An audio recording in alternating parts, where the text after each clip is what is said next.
had some success, but it was real up and down kind of thing. And I met with a mentor of mine. He said, I think you're sitting at home and you're waiting for the phone to ring. Phone didn't ring today. So what did you do for yourself in the absence of a ringing phone? And I have not stopped working in almost 15 years. And it's not because the phone is always ringing. It's because from that day forward, I've never waited for the phone to ring again. Are you ready? Yeah. So today, we're sitting down with a true Renaissance artist whose voice and storytelling has reshaped modern entertainment. Leslie Odom Jr. is a Tony and Grammy winner whose breakout in Hamilton made history and whose acclaimed performances in One Night in Miami and Glass Onion earned him Oscar and Emmy nominations. Leslie, welcome to Royalties. Thank you so much, Annabelle. Woo! It's amazing to have you. Before we get into our convo today, I'd love to pick out some tea with you. Okay.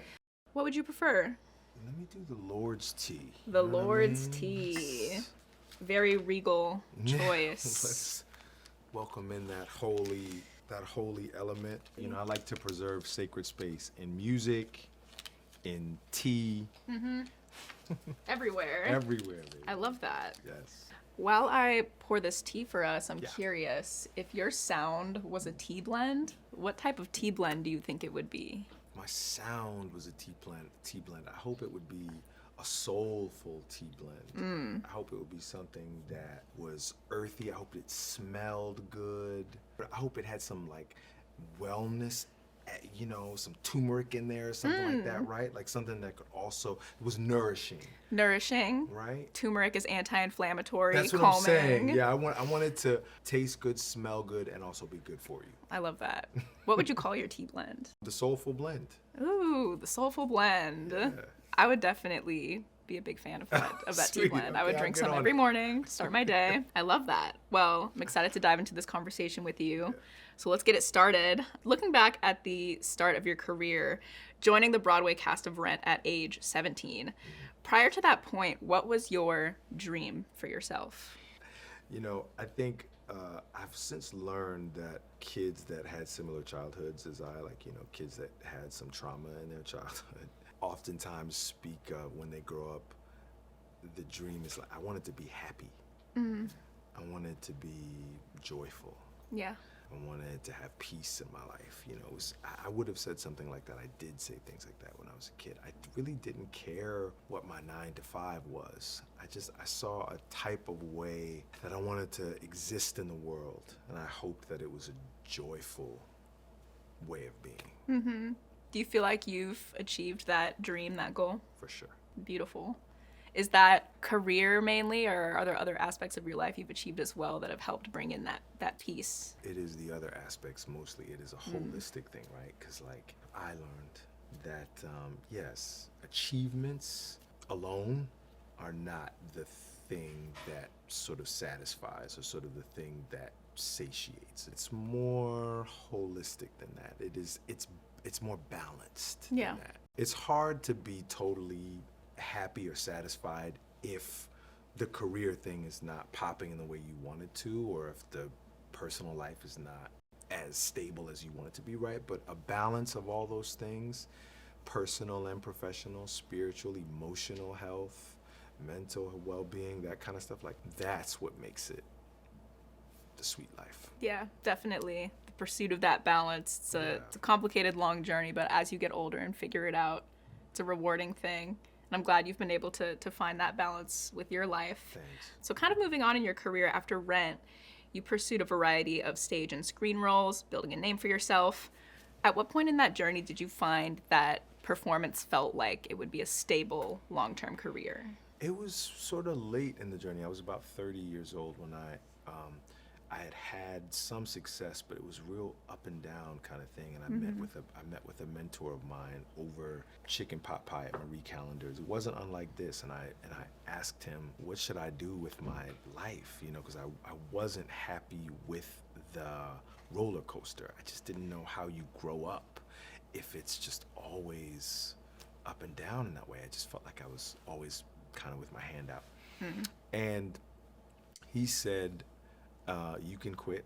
Of course, that we can talk about what you might do if you quit, but I'd love to see you try first. I'd love to see you try before you quit. And I didn't know what he meant because it's like, well, what do you think I've been doing if I haven't been trying? But he said, I think you're sitting at home and you're waiting for the phone to ring. And when the phone rings, you're an affable guy, you know how to put on a nice outfit and go and speak well for yourself, and sometimes you can make some things happen for yourself. But the phone didn't ring today. So what did you do for yourself in the absence of a ringing phone? Did you call anybody? Did you read anything? Did you write anything? Did you take any classes? He said, do you know how many coffee shops would love to have you sing the lunch hour? And at that time, I wasn't singing at all. It blew me away. And it sounds sort of humble now, but I would have loved to sing the lunch hour, at some coffee shops. And so he really just gave me the permission to take charge of my creative life. And I have not stopped working in almost 15 years. And it's not because the phone is always ringing. It's because from that day forward, I've never waited for the phone to ring again.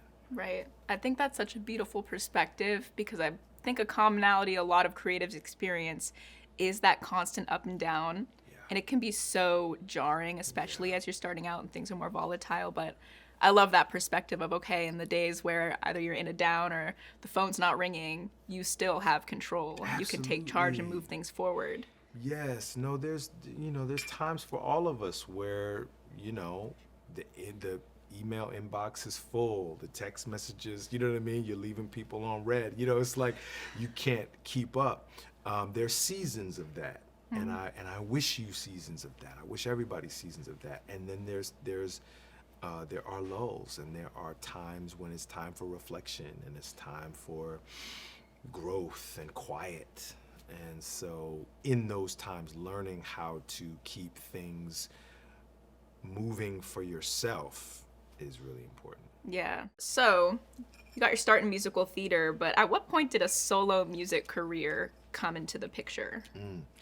I remember at that time, shortly before going to have that lunch with my mentor, I was looking in the backstage, magazine, and in the back there were advertisements for concerts. Mandy Patinkin and Bernadette Peters and these big Broadway stars, I'm looking in the back and they have concerts in places. Like, man, that would be cool. I hope to one day not only be able to count on a more steady work theatrically, but also in the off season be able to concert, be able to tour. So it started then, and Hamilton gave me the opportunity to get that started for myself. How did that change things for you as a business, that growth?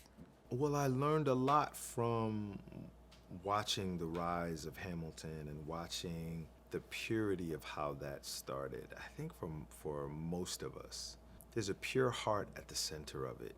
I was thinking a lot the day that my first show back, when I got this big ovation when I first came on the stage, and all I was really thinking about was that 17-year-old kid that came to New York City and just wanted to be a part of this community. And I think he would have been looking around that room and he just would have been like, these people are clapping for you? Like, what did you do? Yeah. And I would have told him, they're clapping for you. They're clapping for that pure heart that made a way for me. Hamilton started as a pure thing. It was not even an off-Broadway show. Of course, we had dreams of all these things for the show, but what it started as was a passion that Len, he worked his skills, he worked his skill set, he worked his craft for 6 years to bring us this thing that he was passionate about. Nobody can stop you from doing that. Nobody could stop him from doing that. Nobody can stop your perseverance. The only person that can stop that is you. Right. And so that's what I take with me, that, not everything that I make is gonna be Hamilton level successful, but it doesn't have to be. Right. It's gonna all be as successful as it can be, as it is supposed to be. Yeah, 1,000%. I love that idea of bringing it back to this major success came from a moment of complete purity. Yes. And I think it's something I notice across a lot of different successful moments in the creative world, whether it be music, theater, anything, a lot of the times what you think is going to be like the big thing might not be the big thing. It's the most like pure magical moment that the universe orchestrates, like something like Hamilton, and the passion Yes. Lynn had to bring that to life. Yes, I love what you said. You brought the universe into it. You know, there's that spiritual part of it where we must learn to listen to our instincts and trust our instincts. We must allow ourselves to accept those gifts from the divine, you know, because it comes to you in a way that only you can do it. Only Lynn could tell this story in this way. He's the spirit that it had to come through, and so that's happening for everybody out there. That song, that book, that blog, that piece of art, it must come through you, or it doesn't come through. Right. It doesn't come through, you know. So just as saying yes, you know, all of us, we talk ourselves out of so many things all the time, so many great things. I think, you know, I'm guilty of it too. I'm less guilty of it every year that I'm here. Yeah. Listening to that little voice or like that poke from the universe, it takes practice. Yes. And you just build that trust every time you listen and it works out. Trust. Yes. Yes. Gotta have that trust. So you're in the middle of this exciting time now where you're returning to Hamilton, revisiting the character of Aaron Burr. So what made you want to revisit this? It's a once in a lifetime opportunity to get to have a piece of work. I mean, it's still running. It's been 10 years. I can still physically do it. People still want me to do it. It's kind of as big as it's ever been, maybe bigger, because there's kids, you know, there's kids at the stage door now because of the filming of it.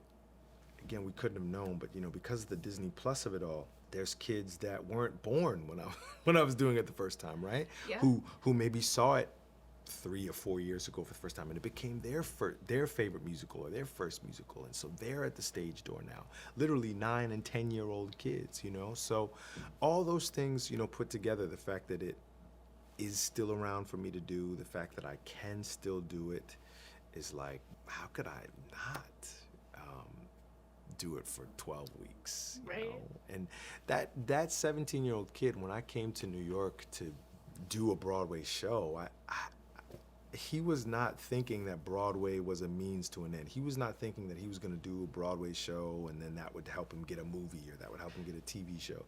He wanted to do a Broadway show. And so I'm also doing it for him. Yeah. The whole reason why I started this thing was to hopefully get a show like Hamilton once in my life, maybe. Yeah. It's the fact that I got one and it's still running and people want it. I see them every night. They love it. It's like, it's wild. He would be very proud of you. He would be proud of me. He is very proud of you. Is there anything you wish more people understood about you as an artist? No, you know, my manager told me when we first started making albums, I didn't know what he meant, but he said, he said, by your 5th album, I don't want you to have any more secrets. You know, he just meant that the music was a place for me to, like a journal or something, for me to whisper and scream and bury and speak my truths. The music was a place for me to be vulnerable, for me to be myself. And so, anyway, it's all in the albums. You know, I make these records.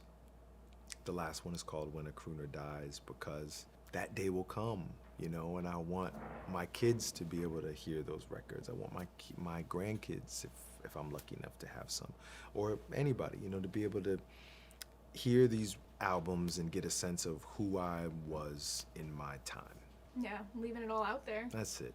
I'd love to talk a little bit about, again, kind of the business and royalty sides of your work. You worked across Broadway, film, and music, all having different royalty structures. So with the knowledge you have now of doing all of that, what's one thing you wish every young artist knew about how their work generates income? Mailbox money is what we call it. The money that's coming in, sometimes it's small checks, big checks, medium-sized checks.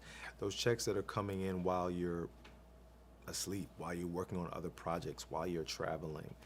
They go a long way to build up security, to build up a foundation so that you can make other things. And so take all of that seriously, how you feather your nest. It's your hard work, it's your creativity that's out there. And so, yeah, if there's pennies on the dollar out there that are attached to work that I did, I'll take them.